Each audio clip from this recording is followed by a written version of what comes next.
Bienvenidos a Barra Legal, soy Cristian Canales, saludándolos luego de haber estado ausente poco más de un mes, por dos razones principales. La primera de ellas es que tuve que resolver algunas cuestiones personales que evidentemente me llevaron bastante tiempo, y la segunda, como ustedes todavía pueden escucharlo, traigo algunos problemillas aún en garganta, porque independientemente de que me hayan vacunado 2 veces contra el COVID, sí efectivamente resulté infectado. Entonces, pues siguiendo todavía esta cuestión de los protocolos en cuanto a aislarme para no empeorar la situación médica, y pues después de estar también medicado como debe de ser y totalmente en recuperación, pues nuevamente con el gusto de saludarlos. Así que el día de hoy quiero tomarme precisamente algunos minutos para comentarles acerca de esta etapa de normalización que hemos tenido durante prácticamente 3 años y que le debemos principalmente a esta situación de la emergencia sanitaria que inició por allá del 2019. Y es que quiero comentarles esto porque, con independencia de lo que hemos vivido durante prácticamente estos 2 años y fracción respecto de esta nueva normalidad, pues hay una palabra que me llama bastante la atención y que la hemos visto bastante tanto en criminología como en derecho penitenciario e incluso en política criminal, pero que difícilmente la podemos aplicar al mundo real, porque también es difícil el poder entenderla y además el poder asimilar cuáles son los efectos de ella. Ya la dije, ¿cuál es la normalización? Cuando nosotros hablamos de normalización, no entendemos otra cosa que un sinónimo de aprender a familiarizar aquello que antes nos estaba generando una problemática o que nos estaba generando un efecto adverso. Como por ejemplo cuando tienes una nueva enfermedad, ejemplo el COVID, ejemplo esta emergencia sanitaria. Y es que si nosotros recordamos, por allá de noviembre de 2019, que se comenzaba precisamente a hablar acerca de una nueva enfermedad que podía ser una zoonosis, es decir, que una enfermedad del reino animal pudiera pasar al campo humano, lo cual de por sí ya era bastante difícil el poder interpretarlo y asimilarlo como humanos. Pero bueno, sabemos que esto se dio y esta enfermedad finalmente se decretó como una emergencia a nivel mundial por la Organización Mundial de la Salud por allá de marzo del 2020, que fue cuando realmente comenzaron estas cuestiones del confinamiento en diferentes lugares del mundo.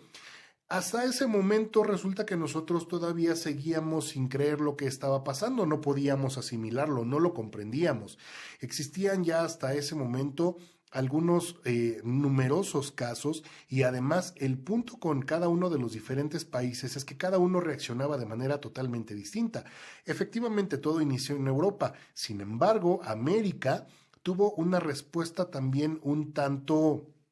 ilógica aparentemente para los niveles de educación o para las idiosincrasias de cada uno de los países emergentes que en teoría se consideran desarrollados para Latinoamérica. Y es que no me dejarán mentir, tuvimos crisis, tuvimos miedo, tuvimos, por ejemplo, incluso en países sudamericanos, cremaciones dentro de las casas e incluso en las calles. Esto derivado precisamente por todo el miedo y el desconocimiento que se tenía en aquel momento acerca de esta enfermedad. Pero bueno, déjame ir un poco más allá. Esto, te repito, se dio prácticamente durante todo 2020, en el cual no se comprendió absolutamente nada de lo que estaba pasando, incluso en los hospitales, que aparte de estar saturadísimos, la gente llevaba a los enfermos y decían: es que yo te lo entregué el día de ayer vivo y el día de hoy ya me lo entregaste muerto, y además, para peor, para colmo de todo, resulta que me lo estás entregando ya cremado y en una caja,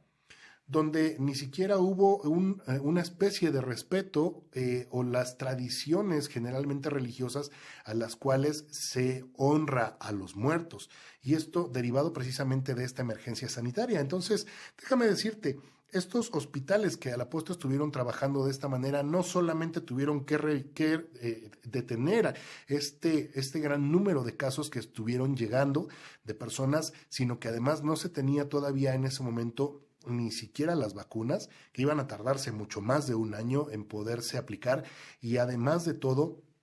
el desconocimiento de la gente hacía que incluso el trabajo de los médicos se satanizara. Esto que te estoy comentando es súper importante porque además de que los médicos estuvieron siempre al frente de la línea de batalla, siendo los que estuvieron mucho más expuestos, realmente, al menos en mi país, en México, no se les dio la importancia necesaria y tampoco se les protegió de la manera en que se les debió haber dado una garantía tanto a ellos como a sus familias, sobre todo por el riesgo en el cual estuvieron vinculados directamente.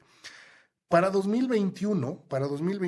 la cuestión cambia un poco luego del confinamiento, porque si bien es cierto, nosotros ya estábamos tratando de asimilar esta nueva realidad, estábamos normalizando esto que incluso todos los noticieros a nivel mundial se llenaron la boca de decir, que es la nueva normalidad. Y entonces esta palabra que es muy recurrente, te decía yo, en el derecho penitenciario, que es muy recurrente en el ámbito de la política criminal, que es la normalización de alguna situación en específico, de una conducta o de la introducción de una nueva forma de socialización o incluso de despersonalización, pues bueno, finalmente ya se dio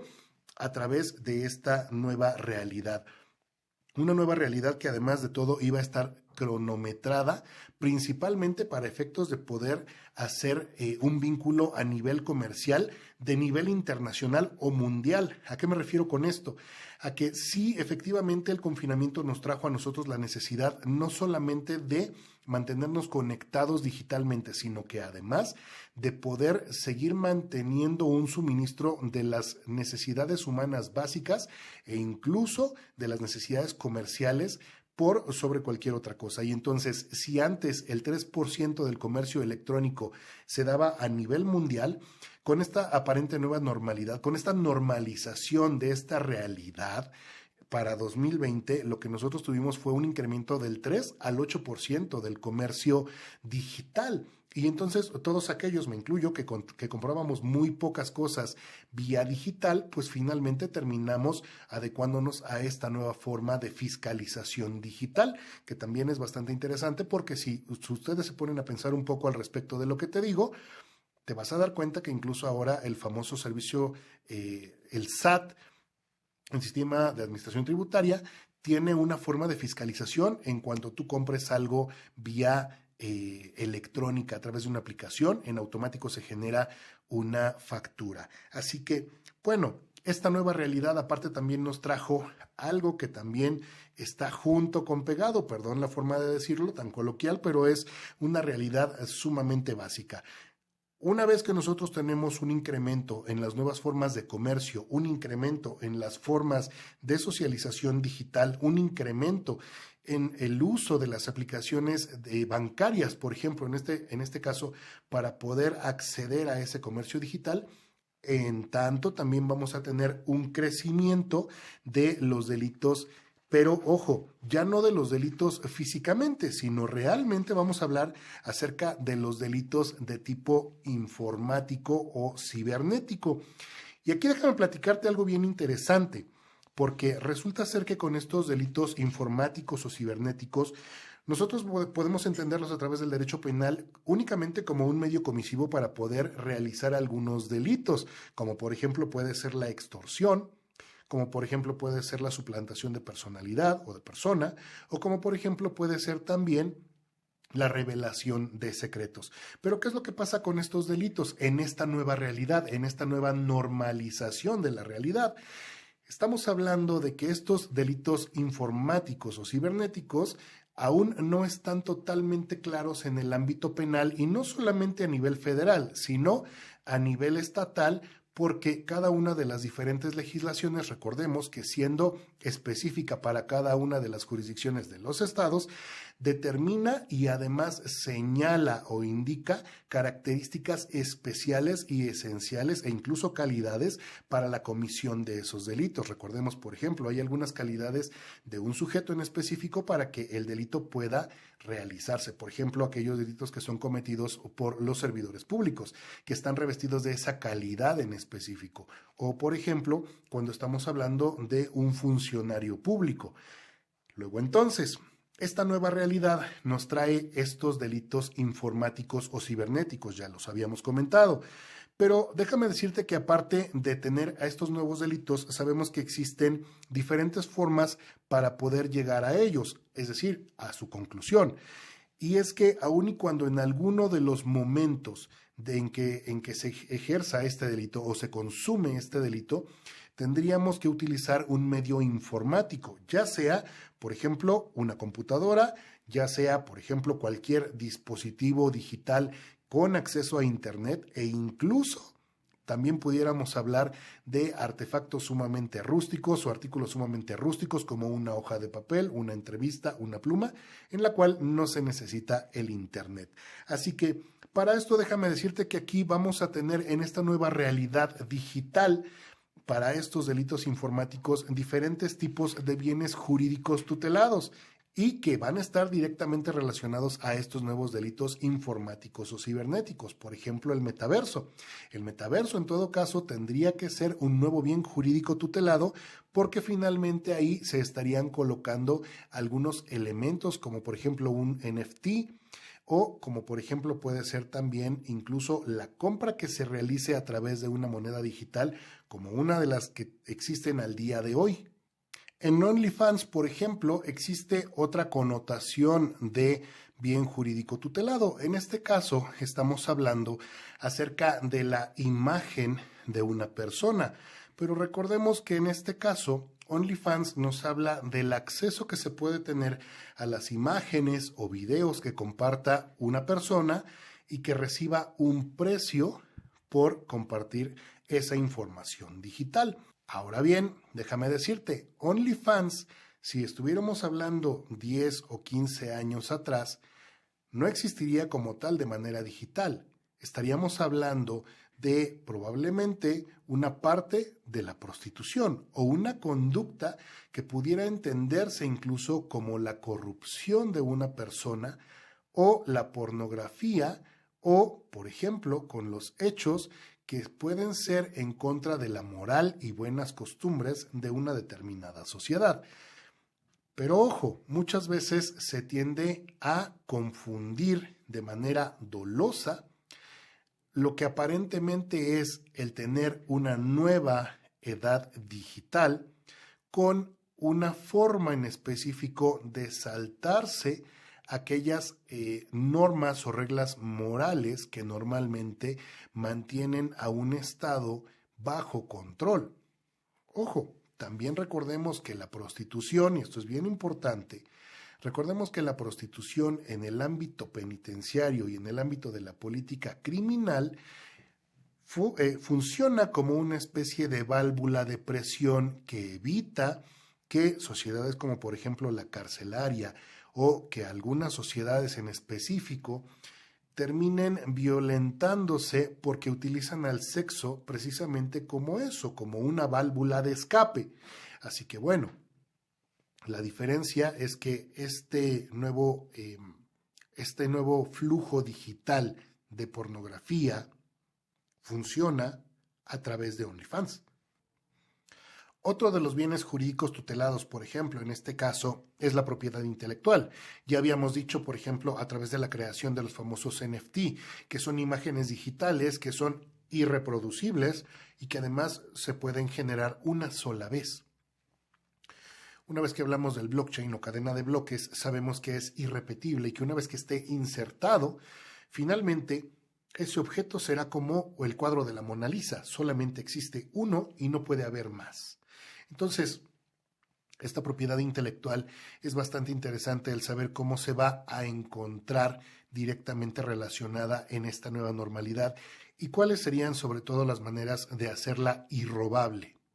Incluso pudiéramos estar hablando durante horas acerca de este tipo de delitos informáticos. Sin embargo, solamente quiero centrarme en que en esta nueva realidad tenemos sobre todo el auge de tres en específico, que es los delitos contra la intimidad sexual, aquellos que, por ejemplo, ya están siendo regulados a través de la ley Olimpia, que no es otra cosa que un conjunto de artículos en diferentes normas, en diferentes códigos, que están abocados en específico a proteger y tutelar justamente ese derecho y garantía a la intimidad sexual, e incluso como tal a la no revelación de secretos. Por tanto, esta parte, sobre todo de la hipersexualización que se vive actualmente, ya dijimos, con OnlyFans, con la revelación de secretos y sobre todo contra aquellos actos que están destinados a lesionar la intimidad sexual de las personas, precisamente es en donde estamos teniendo una mayor incidencia tanto de conductas, ojo, como también de la ausencia o falta de denuncias de las personas que están siendo víctimas de ese tipo de hechos delictivos. Ahora, otra de las conductas que también es considerada como uno de los delitos informáticos, pero a nivel internacional e incluso pudiéramos hablar de la manipulación de masas, es el ciberterrorismo. Y es que el ciberterrorismo está principalmente abocado a el movimiento y a asusar a un determinado tipo o grupo de personas en relación a sus afinidades políticas o a sus coincidencias tanto religiosas como por ejemplo de color de piel, como por ejemplo también de sexualidad. Y entonces este ciberterrorismo tiende generalmente a hacer derrocar países, gobiernos de países, o a implantar nuevos gobiernos, a generar nuevos grupos, por ejemplo, de derechos ficción, tal como ocurre en México. En México sabemos que desde hace algunos años se pugna de manera nacional o federal y hasta el grado internacional por el reconocimiento de los famosos derechos LGBT, de los cuales finalmente muchos abogados estamos a favor. Sin embargo, no es que el Estado no esté haciendo lo necesario para que este grupo de garantías y derechos sean respetados o se ejerzan. Todo lo contrario. El Estado te da un discurso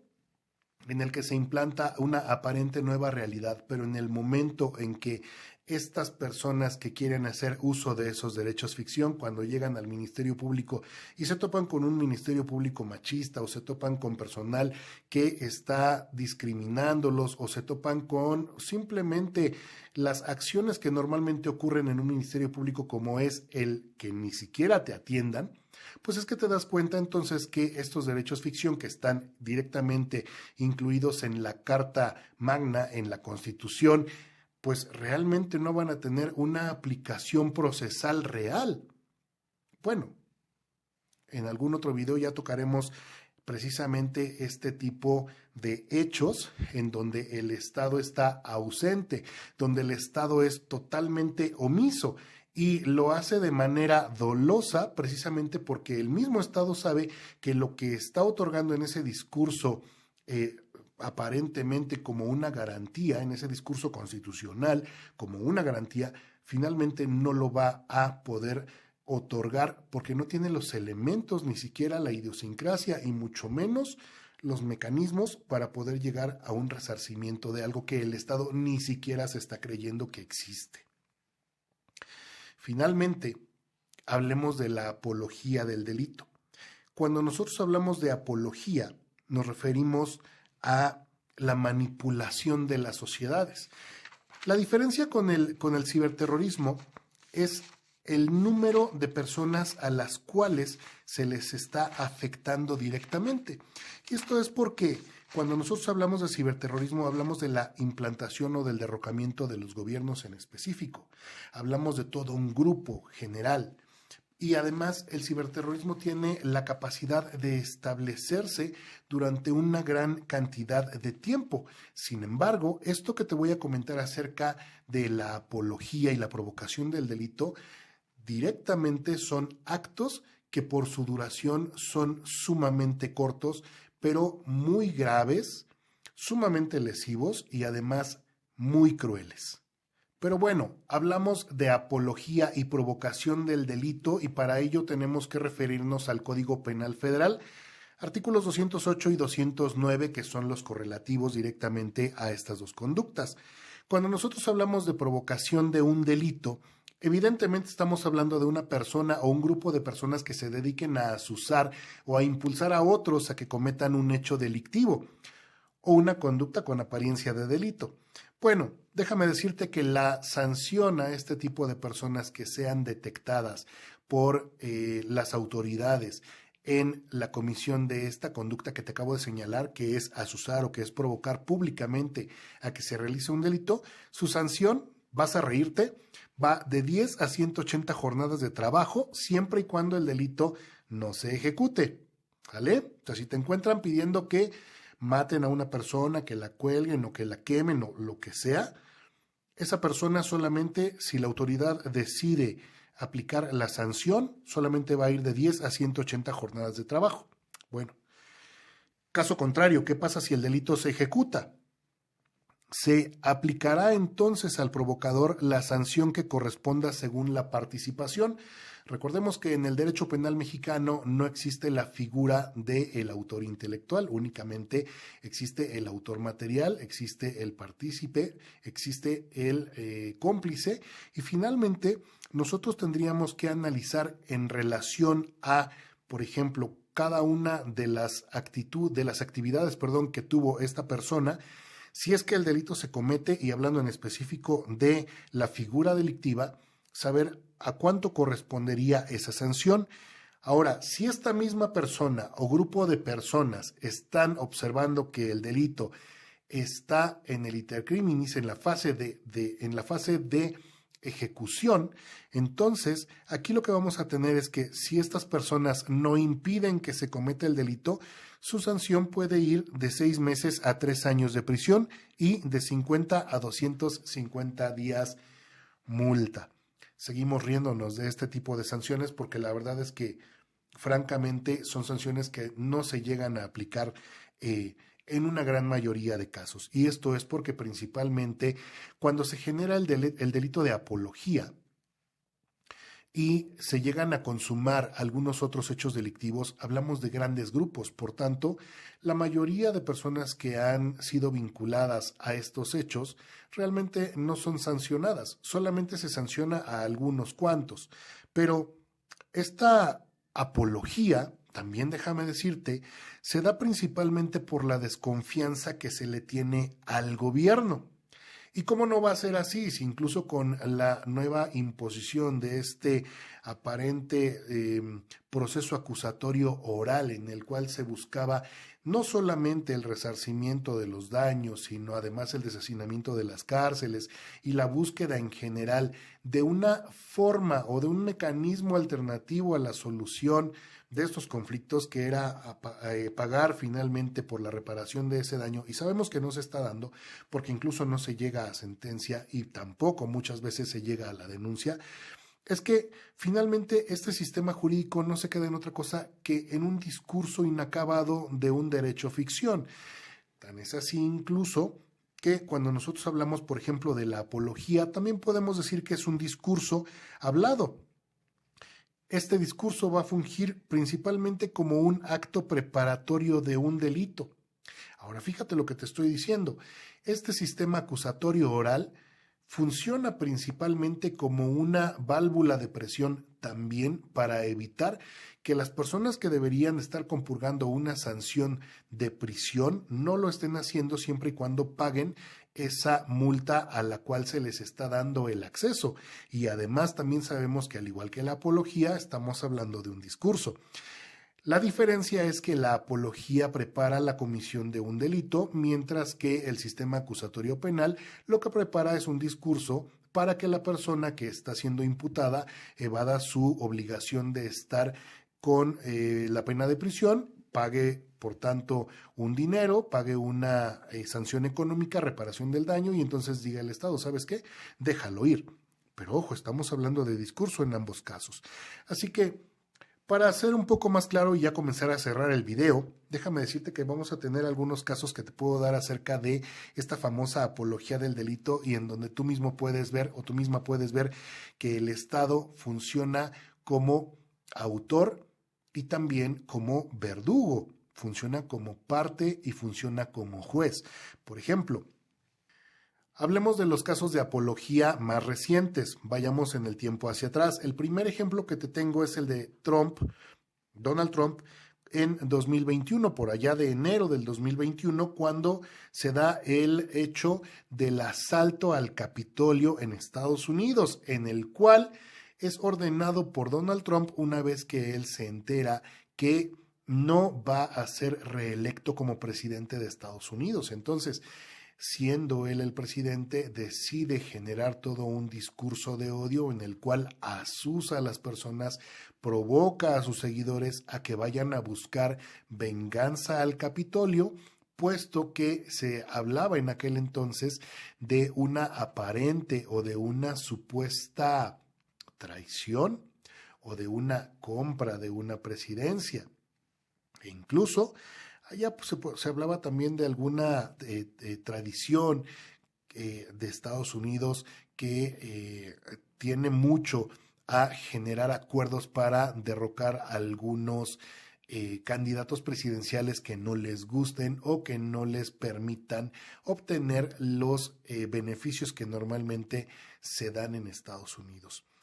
Para 2021 también tenemos otro caso en Sinaloa, que es un caso en donde el día de Halloween se utilizan armas de juguete y disfraces y sangre. ¿Cuál es el punto con todo esto que te comento? Pues bueno, las armas de juguete sirven para infundir miedo y como todos sabemos,